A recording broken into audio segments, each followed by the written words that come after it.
There has never been an executive in the modern NBA nearly as effective or successful as Jerry West. And I've heard arguments even, well, that's correlation, it's not causal. In other words, he's shown up in some good situations, he's been good, but he's gotten the lion's share of the credit. In fact, you know who makes that argument all the time in public, Stephen A? Jerry West. Jerry West is out there saying, I'm getting too much credit. No, you ain't, icon. No, you're not. He's the logo. I mean, and as a player, he became the logo. But as an executive, Stephen A., you look at the things he's done with the Lakers, and I don't have to rehash them all now, or even with Memphis. I don't have to rehash that either. There was even talk when Jerry West was with Memphis, he sent the Lakers Pau Gasol as a favor. Oh, is that right? How you liking Marc Gasol in Memphis? Like, that was Jerry West. He got Marc Gasol in that deal. Then he goes to Golden State, and I told everyone in L.A. at the time, okay, here comes Golden State. Here comes the reign of the Golden State Warriors. And what's happened? And part of that is because they're not saddled with Kevin Love. They have Klay Thompson, who was going to be part of a deal to land Kevin Love. It was going to be Klay plus stuff to land Kevin Love, and Jerry West put his body in front of that. Jerry West, Stephen A., has the best track record in modern NBA history, and as much as Magic has that Lakers brand going for him, if I had to trust one executive with the experience, the track record, the know-how, the whole thing, the answer is it's Jerry West. I don't blame you for that. I'm incredibly fond of Jerry West. I think the man is a basketball savant. I think that he's done a lot for the game of basketball. He's done a lot with the Golden State Warriors, and I agree with you, believe it or not. If you're just talking about the sole responsibility of executive duties. But keep in mind, Jerry West is a consultant. Doc Rivers is still the president of basketball operations. You've got to work with somebody in that regard. Keep in mind that Lakers brand as well. And the fact that Magic Johnson, who deserves a lot of credit, by the way, because I'm watching these college dudes, train at the NBA pre-draft camp, et cetera, Magic Johnson sitting right there with Rob Pelinka. Magic Johnson is not just some figurehead. He is actually putting in the work. He hasn't lied to us like some public figures talk about they're going to divest their interest elsewhere. You understand what I'm saying? And they're focused on this. No, Magic Johnson's actually doing it, okay? Everywhere the Lakers... Also, he's a successful businessman. Everywhere the Lakers are, this dude is. Anything that matters with the Lakers, Magic Johnson is there. It's not that I trust Magic Johnson more than I trust Jerry West, because that would be insulting to Jerry West. Magic is a novice at this. Jerry West is tried and true. Jerry West is 79 years of age. He turns 80 years old May 28th, I believe. He still looks great. You understand? Very energetic and vibrant. Saw him, had the pleasure of seeing him and talking to him for a little while at the NBA Finals. I have tremendous, who doesn't have tremendous respect for the silhouette himself, Mr. Jerry West. But I will tell you this, and you know where I'm about to go.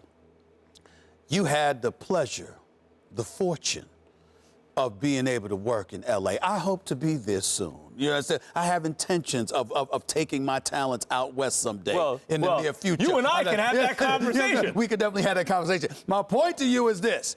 Considering that, I must confess to you, that Laker brand is something else, man. Mm-hmm. That Laker brand is something else. It is amazing to me when you walk in Los Angeles, and I'm going to say this again, I agree with you about the Jerry West compared to Magic Johnson just on executives. I'm bringing in the other ancillary stuff into the equation. Please do, because I want to comment on Magic, too. I sat up there.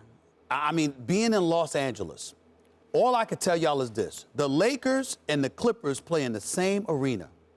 When the Lakers are playing, it's really showtime. I'm talking about the ambiance. I mean, you walk into a place, it feels like a star-studded event. The Clippers are playing, it's damn near like a high school gymnasium. It's like night and day, and they play in the same arena. I don't know if it's just the lighting. And the Clippers are better. And the Clippers are better. The Clippers are better. All right, they're perennial playoff team. They got Lob City in the house. They got one of the greatest point guards in CP3. They got a billionaire owner. It's not a mom and pop shop going on. None of that. And still, the Lakers, when you walk into the Staples Center for a Lakers game, it's just a new era. It's just a new ambiance of something that's completely different and elevated about the Clippers. So I'm only saying that to say, Magic has all of that working for him. He does. And I can't dismiss its importance in that regard, which is why I support Ballmer building a new arena in Inglewood. I think that's very wise of him to do. The Magic brand, let's start with the Lakers brand. The Lakers brand is the strongest brand in the history of basketball in the known universe. Like, there's no stronger brand than the Lakers. Celtics? It's like, nope, because they have the Lakers are one championship behind the Celtics. They play in a much larger, more glamorous market, and the vast majority of the Celtics championships came before the modern era, before the three-point shot, before the absorption of the ABA teams. However you want to define the modern era in the NBA, the Celtics, all but 4 of their championships came before that, and the Lakers have 10 in the modern era, 10-4. But Magic's brand with LA, Stephen A., you're absolutely right. When he showed up in 79-80, they had 6 championships. And now that he's taken the helm of the team as president, they have 16.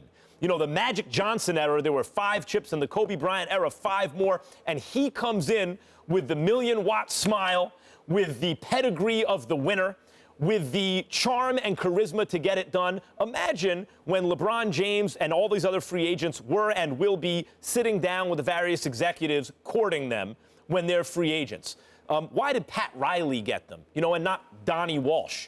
Donnie Walsh, very competent executive, because Pat Riley comes in with the gravitas and with the branding of the Lakers and with the charisma and the force of personality to get it done. Same thing here with Mitch Kupchak. Is Mitch Kupchak going to sit down and convince a LeBron James and Paul George, hey, this is the best idea for you? Or will it be Magic Johnson with the Lakers brand behind him? Most importantly about Magic is right now he has to show competence, that it's not just a facade and a big smile as an executive. And so far, so good. He is showing in his first deal to be a very competent executive. And you couple that with the Magic Johnson and Lakers brand, and it looks like things are going in the right direction for the franchise.